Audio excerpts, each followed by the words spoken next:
Assalamualaikum warahmatullahi wabarakatuh. Suaranya terdengar tidak ya? Waalaikumsalam Yang ini dong. Kedengeran Teh Oh Pupin? iya, alhamdulillah. Reading. Lagi ini kok. Reading. Bismillahirrahmanirrahim. Sudah ada 10 orang ya. Sambil menunggu yang lain, mungkin kita buka dulu aja ya teteh-teteh semuanya. Agar efisien waktunya, jadi mendengarkan Teh Patranya lebih banyak, insya Allah ya. Sebelumnya perkenalkan, nama saya Pupin Marini ya. Mungkin ada teteh-teteh di sini yang baru melihat saya. Insya Allah saya yang hari ini akan menemani teteh-teteh ya untuk mengikuti taklim Gentara, taklim rutinan 2 mingguan komunitas Gentara kita semua. Kali ini insya Allah kita akan membahas soal kelahiran Sang Utusan bersama dengan Teh Patra di hari Selasa tanggal 19 September 2023 bertepatan juga dengan 3 Rabiul Awal, yaitu di bulannya kelahiran Rasulullah SAW. Sholawat serta salam tentu saja kita curahkan kepada baginda kita Habibana wa Nabiyana Muhammad Sallallahu Alaihi Wasallam. Semoga kita semua nanti akan mendapatkan syafaat beliau di yaumil akhir kelak ya. Amin ya robbal alamin. Rabbi shrahli sadri wa yassirli amri wahlul 'uqdatam min lisani yafqahu qawli. Rabbana atina fid dunya hasanah wa fil akhirati hasanah wa qina adzabannar. Alhamdulillahirabbil alamin wassalatu wassalam ala asrofil anbiya'i wal mursalin wa ala alihi wa sahbihi wasallim amma ba'du. Sebelumnya yang sudah hadir ada siapa aja ya? Ada 11 partisipan, alhamdulillah. Oh, ada 13 partisipan. Saya sapa dulu ya, ada Teteh Ulfah, Teteh Afifah dari Jambi, Teh Diah, Teh Fatimah, Teh Fetiani, Teh Ica, Teh Kalia, Teh Wisti, Teh Yayang, dan Teh Zulfa ya. Teh Patra juga alhamdulillah sudah hadir di tengah-tengah kita semua. Tapi sebelumnya kita agar semakin berkah majelis ilmu kali ini, insya Allah kita akan mendengarkan tilawah yang akan disampaikan oleh Bibing. Apakah sudah siap Bibing? Sudah. Alhamdulillah ya. Insya Allah teteh-teteh semua, Bibing kali ini akan membacakan tilawahnya surat Al-Anbiya ya Bibing ya? Iya. Ya, Al-Anbiya ayat 105 sampai dengan 112 insya Allah. Mangga Bibing. 5 sampai 112. Ya, mangga. A'udzu billahi minasyaitonir rajim. Bismillahirrahmanirrahim. Walaqad katabna fiz zaburi min ba'di dzikri annal arda yarisuha ibadiyas shalihun. Ayat 102 apa 105? 105. Ini 102. Paling atas 102. Oh, 105. 105 di sini berarti. Inna fi hadza la balaghan liqaumin 'abidin wa ma arsalnaka illa rahmatan lil 'alamin. Qul innama yuha ilayya annama ilahukum ilahu wahid fahal antum muslimun. Fa in tawallaw faqul a'zantukum ala sawa. Wa in adri aqribun am ba'idun ma tu'adun innahu ya'lamul jahra minal qawli wa ya'lamu ma taktumun. Wa in adri la'allahu fitnatun lakum wa mata'un ila hin. Qala rabbi ihkum bil haqq wa rabbuna ar-rahmanul musta'anu ala ma tasifun. Sadaqallahul azim. Jazakallah Bibi, Masya Allah, Tabarakallah. Saya coba bacain artinya ya. Bismillahirrahmanirrahim. Dan sungguh telah kami tulis di dalam Zabur setelah tertulis di dalam Az-Zikr, Lauh Mahfuz, bahwa bumi ini akan diwarisi oleh hamba-hambaku yang soleh. Sungguh apa yang disebutkan di dalam Al-Quran ini benar-benar menjadi petunjuk yang lengkap bagi orang-orang yang menyembah Allah. Dan kami tidak mengutus engkau Muhammad, melainkan untuk menjadi rahmat bagi seluruh alam. Katakanlah Muhammad, sungguh apa yang diwahyukan kepadaku ialah bahwa Tuhanmu adalah Tuhan yang esa. Maka apakah kamu telah berserah diri kepadanya? Maka jika mereka berpaling, katakanlah Muhammad, aku telah menyampaikan kepadamu ajaran yang sama, dan aku tidak tahu apakah yang diancamkan kepadamu itu sudah dekat atau masih jauh. Sungguh, Dia Allah mengetahui perkataan yang kamu ucapkan dengan terang-terangan dan mengetahui pula apa yang kamu rahasiakan. Dan aku tidak tahu, boleh jadi hal itu cobaan bagi kamu dan kesenangan sampai waktu yang ditentukan. Dia Muhammad berkata, ya Tuhanku, berilah keputusan dengan adil, dan Tuhan kami maha pengasih, tempat memohon segala pertolongan atas semua yang kamu katakan. Maha benar Allah dengan segala firman-Nya. Alhamdulillahirrahmanirrahim. Semoga tadi tilawah yang telah dibacakan oleh Ananda Bibing bisa menjadi penyemangat kita ya untuk menyimak taklim kita siang hari ini tentang kelahiran sang utusan. Teteh Patra sudah adakah Teteh Patra? Hadir Teh Pupin. Alhamdulillah Teh Patra. Oh iya, untuk taklim kali ini mungkin agak berbeda ya, Teteh-teteh. Jadi kita akan menyimak selama 10 menit apa yang disampaikan oleh Teh Patra. Lalu selanjutnya Teteh-teteh boleh menyiapkan pertanyaan sebanyak-banyaknya karena insya Allah sampai akhir taklim kita akan diskusi tanya jawab dengan Teh Patra. Nanti boleh ditulis di kolom chat ya untuk pertanyaannya.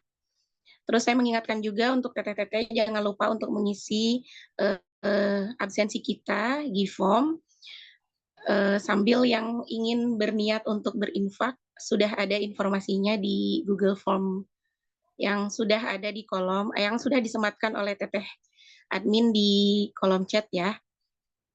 Dengan mengisi daftar kehadiran juga nanti akan diinfokan secara rutin jadwal kajian dari taklim Gentara yang rutin diadakan selama per 2 minggu ini insya Allah. Mangga kepada Teteh Patra, saya persilahkan. Damang Teh Pupin. Alhamdulillah Teteh, Sawang Sulna. Alhamdulillah, Masya Allah, Tabarakallah. Kirain Teh Pupin udah jauh. Belum Teh. Insya Allah ya, segera menyusul insya Allah ya. Amin, amin. Alhamdulillahirrahmanirrahim. Jazakillah khairan katsiran Teh Pupin. Dan teman-teman Gentara semua ya yang sudah memprakarsai hadirnya acara kajian Gentara di siang hari ini. Ya subhanallah ya, meskipun kita punya rencana kajian Gentara ini diadakan setiap 2 pekan sekali, tapi akhirnya takdir Allah juga yang menentukan ya, Masya Allah. Alhamdulillah di siang hari ini kita bisa bertemu kembali ya. Mudah-mudahan keberadaan kita di siang hari ini sama-sama bisa mengingatkan diri kita tentang kecintaan kita terutama ya kepada Rasulullah SAW, memberikan kepada kita satu pengingat ya, satu tazkirah betapa kemuliaan kehadiran beliau adalah sesuatu yang memang sangat kita butuhkan ya sebagai seorang muslim, sebagai seorang manusia, dan juga akan senantiasa dibutuhkan oleh manusia hingga akhir zaman ya. Subhanallah. Tadi gimana Teh Pupin jadinya? 10 menit. Ya 10 menit. Ya Teh. Enggak, tadinya kalau misalnya bisa maunya kita talk show gitu. Tapi kalau misalnya enggak ya enggak apa-apa sih, seperti biasa aja. Biar enggak pada boring nih ceritanya. Oh Kalau ya Teh. misalnya ada yang ingin dibahas, kalau ada yang ingin diskusikan, ayo kita diskusi bareng gitu. Tapi ya enggak apa-apa ya, insya Allah ya. Jadi hari ini kita akan bahas tentang kelahiran Rasulullah SAW ya. Kalau kita sering baca nih di dalam Al-Quran, mungkin ada satu surat yang sering banget ya kita bahas, kita baca ketika kita sholat ya. Surat-surat yang pendek-pendek itu di juz amma, salah satunya mungkin ada di Quran surat At-Tin ya, sering kita baca a'udzubillahi minasyaitonirrajim laqad khalaqanal insana fi ahsani taqwim. Ayat keberapa itu? Ya, mudah-mudahan ingat ya. Laqad khalaqanal insana fi ahsani taqwim. Jadi di dalam Al-Qur'an Allah SWT mengingatkan kita manusia ya, bahwa kita itu sudah diciptakan oleh Allah Subhanahu wa taala itu. Jadi manusia ini punya bentuk kemampuan-kemampuan yang jauh lebih baik, lebih tinggi, lebih superior dibandingkan dengan makhluk-makhluk Allah yang lain. Tidak hanya dibandingkan dengan tumbuhan atau binatang ya. Manusia ini memiliki ketinggian derajat bahkan dibandingkan dengan jin dan malaikat ya. Makanya Allah berfirman wa idz qulna lil malaikati isjudu li adama fasajadu illa iblis ya. Allah memerintahkan kepada malaikat ya, kepada jin, kepada malaikat itu untuk bersujud kepada Adam ya, kepada manusia. Tapi ada satu jenis makhluk yang tidak mau bersujud kepada Adam, yaitu iblis ya, disampaikan di dalam Quran surat Al-Baqarah, nanti diulang-ulang lagi ya dalam surat-surat yang lain, di Quran surat Al-A'raf misalnya ada, di Quran surat Al-Hijr ada, di Quran surat Maryam juga ada gitu ya, di Quran surat Al-Kahfi juga ada, disebut-sebut terus itu ya kesalahan si iblis yang tidak mau bersujud kepada Adam ya, menunjukkan bahwa Allah Subhanahu wa taala memang menciptakan manusia itu jauh di atas dengan derajat yang jauh di atas makhluk Allah yang lain ya. Apalagi kemudian Allah Subhanahu wa taala memberikan satu tugas khusus ya kepada manusia, yaitu untuk menjadi seorang khalifah ya. Ini ja'ilun fil ardi khalifah ya. Jadi Allah ingin menciptakan manusia itu dengan satu tugas sebagai seorang khalifah di muka bumi ya. Di Quran surat Al-Baqarah tuh ayat 30 disebutkan, bahkan sampai malaikat itu bertanya gitu ya, bagaimana engkau akan menciptakan sesuatu yang akan menciptakan kerusakan ya di muka bumi. Jadi manusia ini memang disinyalir akan berbuat kerusakan ya di muka bumi. Tapi kemudian Allah menjelaskan ya kepada para malaikat, dan akhirnya memang tugas untuk menjadi seorang khalifah ini diserahkanlah kepada manusia. Sebagai seorang khalifah, manusia ini butuh bekal ya, dan bekalnya itu adalah Al-Qur'an ya.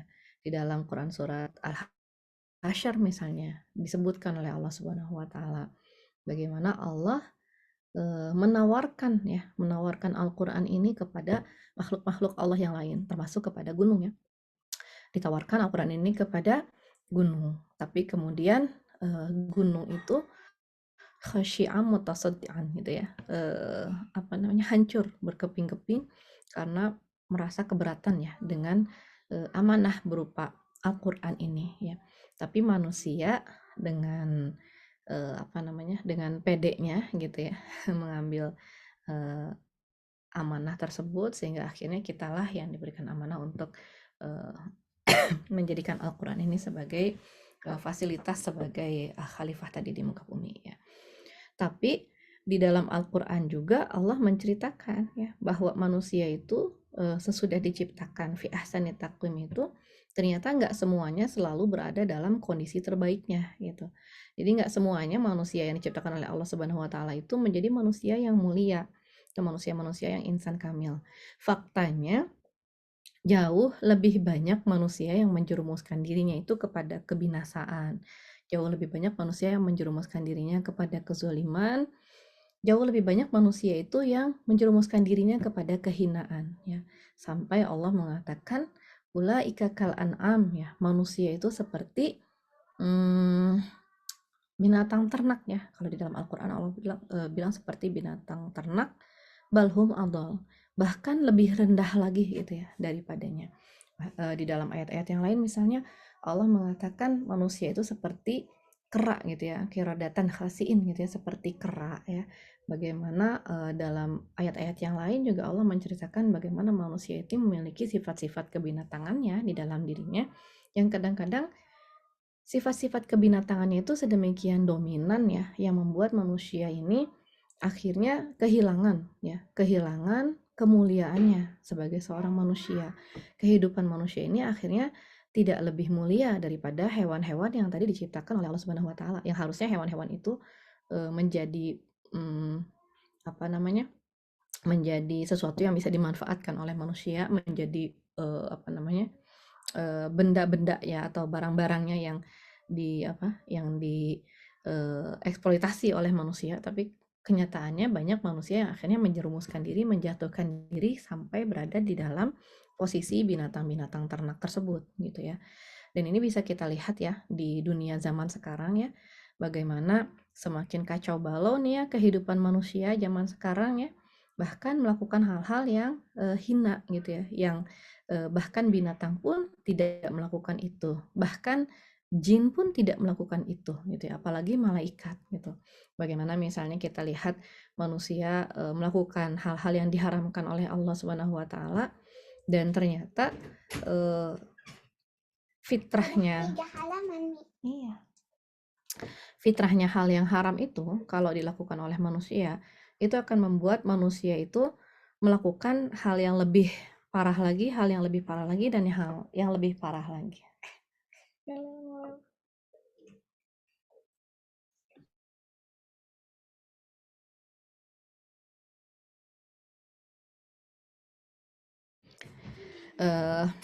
Jadi setan itu menghiasi kemaksiatan yang dilakukan oleh manusia itu dengan sesuatu yang tampak indah ya, sehingga manusia itu merasa kalau dia melakukan satu kemaksiatan, dia itu merasa senang, kemudian dia menambah intensitas kemaksiatannya sampai akhirnya kemaksiatan itu memperbudak dirinya gitu. Jadi mungkin di awal kemaksiatan itu membuat dia merasa senang ya, tapi tidak lama kemudian sebetulnya kemaksiatan itu akan membelenggu ya seorang manusia, membuat manusia itu putus asa, frustasi ya, tidak berdaya untuk melepaskan diri dari kemaksiatan yang dia tahu memiliki dampak buruk gitu. Kayak misalnya ketika orang minum misalnya ya, minum minuman keras. Sekali minum mungkin dia happy gitu ya, sedikit dia minum dia seneng, dia minum sama teman-temannya kan gitu ya, dia merasa diterima oleh teman-temannya, dia merasa punya kehidupan sosial yang menyenangkan gitu. Tapi kemudian dia menambah dosis minumannya, kemudian semakin lama semakin suka gitu ya dengan mabuknya gitu, kemudian terus menambah dosisnya sampai akhirnya dia tidak bisa keluar ya dari kebiasaan dia minum minuman keras ini. Kalau kita perhatikan misalnya ya, banyak sekali penelitian di barat yang mengatakan bahwa sebetulnya mereka itu ingin lepas dari minum-minuman keras itu tapi nggak bisa gitu ya. Jadi mereka sudah terlanjur tinggi kadar alkoholnya di dalam darahnya sehingga mereka mengalami gangguan-gangguan ketika mereka berhenti minum alkohol, itu yang namanya kecanduan gitu ya. Dan setan itu akan membuat manusia itu merasa tidak cukup gitu ya sampai dia berada dalam batas kecanduan itu sampai akhirnya manusia itu tidak bisa melepaskan diri dari kemaksiatan itu. Seberat apapun ya, seusaha apapun ya itu sulit sekali untuk bisa melepaskan diri dari keburukan-keburukan yang dilakukan kalau dia tidak mendapatkan pertolongan secara eksternal gitu ya. Jadi kalau misalnya masuk ke panti-panti rehabilitasi baru tuh dia bisa keluar dari kecanduan itu. Dalam bentuk-bentuk yang lain juga ya, kemaksiatan-kemaksiatan yang lain juga seperti itu. Berapa kita dengar gitu ya, berapa banyak kita dengar orang-orang yang kecanduan berjudi gitu ya. Orang-orang yang kecanduan berjudi itu awalnya merasa senang karena dia bisa menang berjudi ya, beberapa kali dia mendapatkan easy money, dia dapat uang cepet gitu ya. Tapi kemudian tidak lama kemudian si judi ini memperbudak dia gitu ya, sampai dia habis sehabis-habisnya, menghabiskan hartanya, bahkan sampai berhutang, sampai menghabiskan harta orang tuanya, sampai menghabiskan harta teman-temannya gitu ya, menzolimi orang lain dan seterusnya gitu ya. Karena judi yang dia lakukan itu tidak membuat dia puas gitu ya. Bahkan sudah sampai dia terlilit hutang sedemikian banyak masih juga melakukan perjudian dengan harapan suatu hari dia akan menang dan bisa melunasi hutang-hutangnya gitu ya. Baru berhenti itu kalau misalnya udah tadi ada faktor-faktor eksternal gitu ya, seperti di penjara atau bahkan nauzubillah dibunuh ya oleh orang yang menghutanginya dan seterusnya gitu ya. Apalagi kemaksiatan ya, yang kita tahu misalnya ya dalam hal dosa-dosa besar seperti perzinahan gitu ya. Jadi kalau orang sudah melakukan, kemaksiatan seperti perzinahan, itu pasti tidak akan cukup dengan perzinahan yang biasa-biasa saja gitu ya. Itulah kemudian, muncullah gitu ya, hal-hal yang lebih parah lagi daripada sekedar perzinahan seperti LGBTQ ya, atau misalnya apa namanya, kezoliman-kezoliman yang lain gitu ya. Bahkan kalau di barat sekarang orang sudah mulai pusing menentukan siapa ayah dari seorang bayi, atau misalnya menentukan apakah si A dengan si B ini ternyata adalah adik kakak karena ternyata memiliki ayah yang sama, ya nauzubillah min dzalik gitu. Jadi kekacauan-kekacauan, kehidupan sosial seperti itu diawali gitu ya tadinya oleh kemaksiatan-kemaksiatan yang, nampak kecil gitu. Jadi kalau di dalam Al-Qur'an itu, Allah Subhanahu wa taala itu mengisahkan bagaimana seseorang itu yang, terperangkap gitu ya dengan kemaksiatan itu awalnya hanya menganggap itu adalah sebuah dosa-dosa kecil gitu ya, sebuah hal yang ringan saja yang dia lakukan. Tapi kemudian setan membuat keindahan ya dari kemaksiatan-kemaksiatan yang dilakukan sehingga akhirnya kadarnya pun meningkat menjadi semakin, eee, parah gitu ya, menjadi semakin berat gitu ya.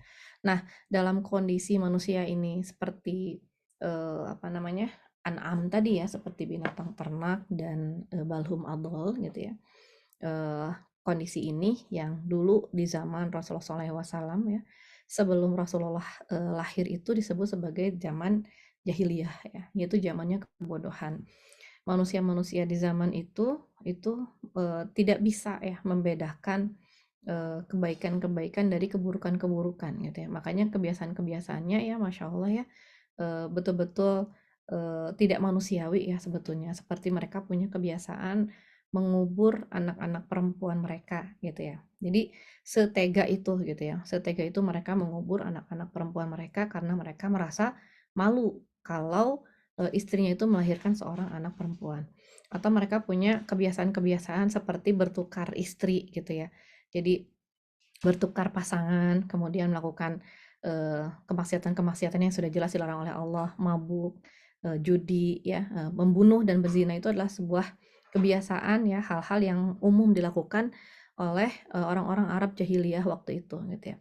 Sehingga Allah Subhanahu wa taala ya, menjadikan ya, kelahiran Rasulullah SAW ini sebuah fasilitas ya sebagai, buat manusia itu untuk memperbaiki dan memuliakan kembali manusia itu sendiri gitu.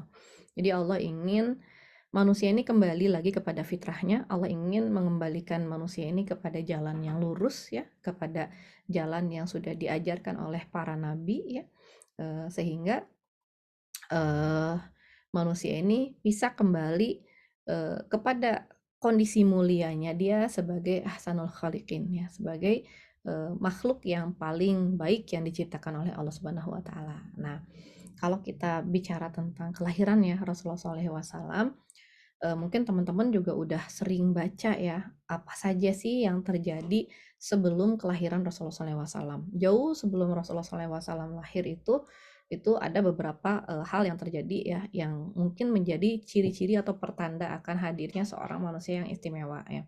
Di antaranya adalah ditemukannya kembali sumur Zam-Zam oleh, kakeknya Rasulullah SAW yaitu Abdul Muthalib ya. Jadi, Alkisah sumur Zam-Zam itu sudah terkubur selama ribuan tahun ya, sehingga waktu itu hanya tinggal legenda saja, tapi kemudian, Abdul Muthalib itu dengan izin Allah Subhanahu wa taala bisa menemukan kembali sumur Zam-Zam ini gitu ya.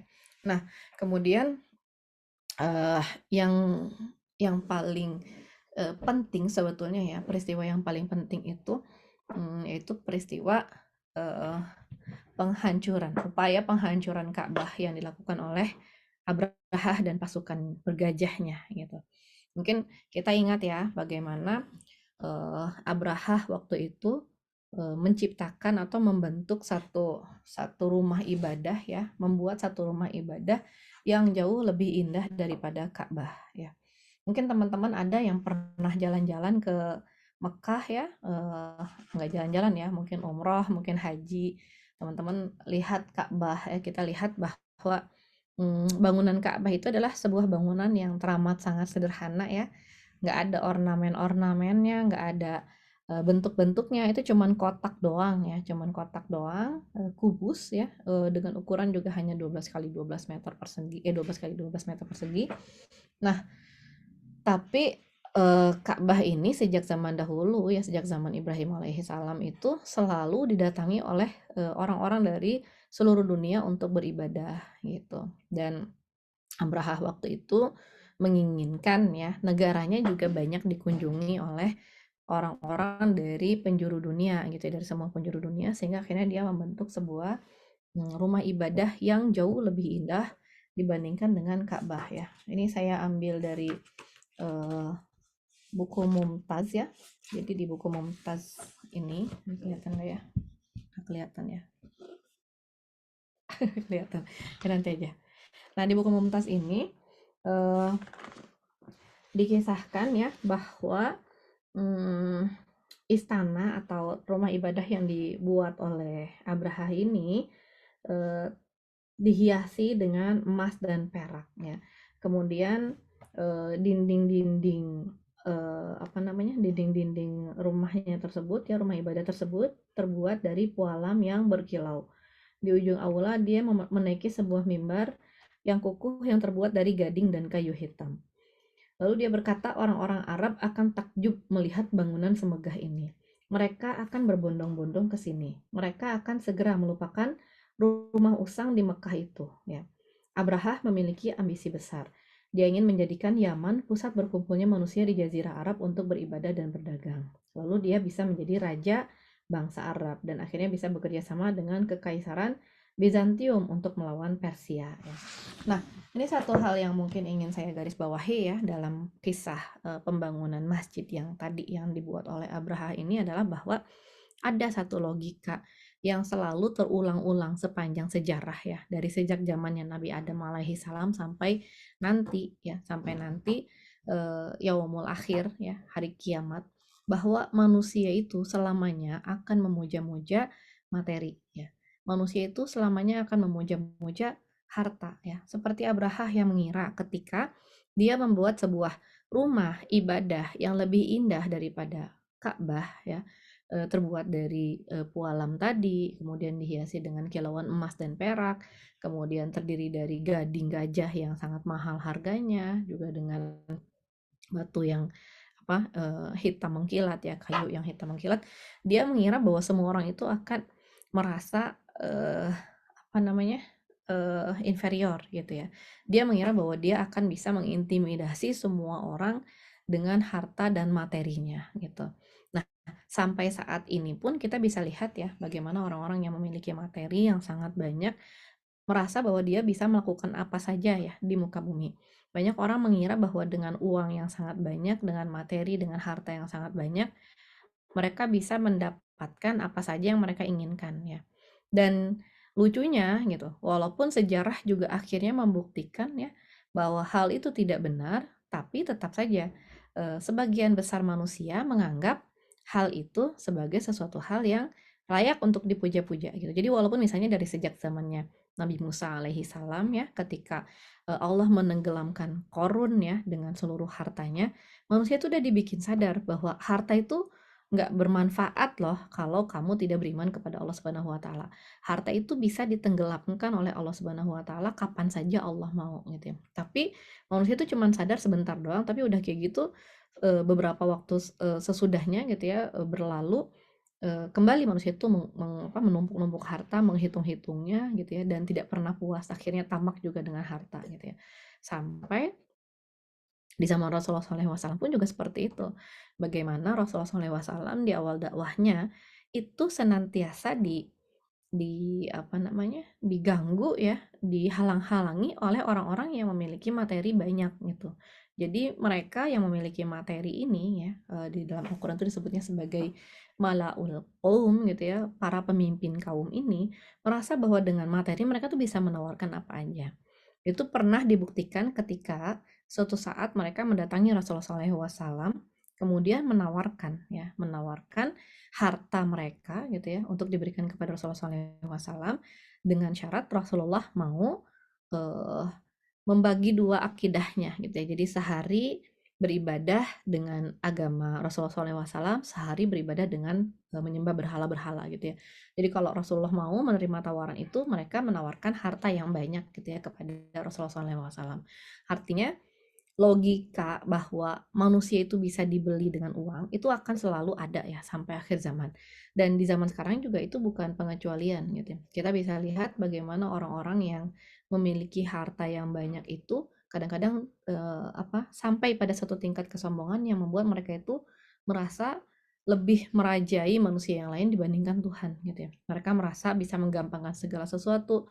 Mereka ngerasa bisa memperoleh apapun yang mereka kehendaki dengan uang tersebut. Tapi kemudian kita juga lihat ya bahwa tadi ya sejarah membuktikan tidak banyak ya peran daripada harta ini untuk membentuk kesejahteraan dan kebahagiaan si manusia itu sendiri. Bahkan kalau kita perhatikan misalnya survei-survei yang mengatakan di dunia ini gitu ya tentang indeks negara maju dan indeks kebahagiaan manusia, ternyata negara-negara yang memiliki materi yang banyak ya, yang secara kekayaan atau secara tingkat kekayaan itu memiliki GDP yang tinggi gitu ya, masyarakatnya memiliki daya beli yang tinggi, itu ternyata indeks kebahagiaannya kebanyakan rendah gitu. Jadi di sini ada satu hal yang bertolak belakang gitu, bahwa ternyata materi yang dimiliki oleh manusia itu tidak otomatis membuat manusia itu bisa berbahagia ya dalam kehidupannya. Tapi tetap aja ya bahwa manusia itu selalu silau ya dengan harta yang